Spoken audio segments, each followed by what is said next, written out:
wasiirka wasaaradda arrimaha dibadda xukuumadda Soomaaliya mudane Maxamed Cabdirasaaq Abuukar ayaa ku eedeeyay dowlad goboleedyada kale ah Puntland iyo Jubbaland inaysan xilligan raali ka ahayn in dalka doorasho ay ka dhacdo. Waxa uu meesha ka saaray in dowladdu ay qorsheynayso inay qabato doorasho hal dhinac ah, isagoo sheegay in hore dhinacyada oo dhan ay si wada jir ah doorasho ugu heshiiyeen, welina dowladdu ay ku taagan tahay dariiqaasi.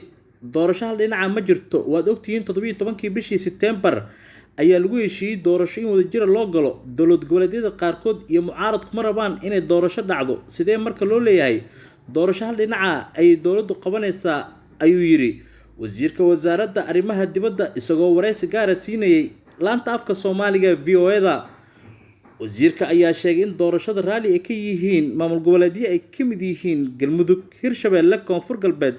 sidoo kale waxa uu sheegay in Somaliland iyo gobolka Banaadir dhammaantood ay diyaar u yihiin in doorasho la galo, waa sidoo hadalka u dhigay, isagoo intaa ku daray in Puntland iyo Jubbaland oo kaliya ay ka soo horjeedaan.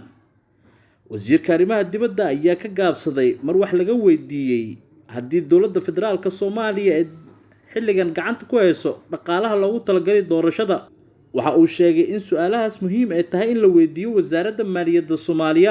wasiirka wasaaradda arrimaha dibadda xukuumadda Soomaaliya mudane Maxamed Cabdirasaaq Abuukar ayaa ku eedeeyay dowlad goboleedyada kale ah Puntland iyo Jubbaland inaysan xilligan raali ka ahayn in dalka doorasho ay ka dhacdo. waxa uu meesha ka saaray in dowladdu ay qorsheynayso inay qabato doorasho hal dhinac ah, isagoo sheegay in hore dhinacyada oo dhan ay si wada jir ah doorasho ugu heshiiyeen, welina dowladdu ay ku taagan tahay dariiqaasi.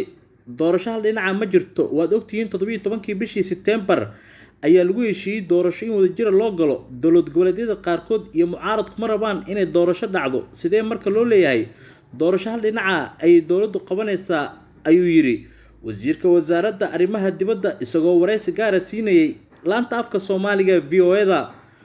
wasiirka ayaa sheegay in doorashada raali ay ka yihiin maamul goboleedyo ay ka mid yihiin Galmudug, Hirshabelle, Koonfur Galbeed.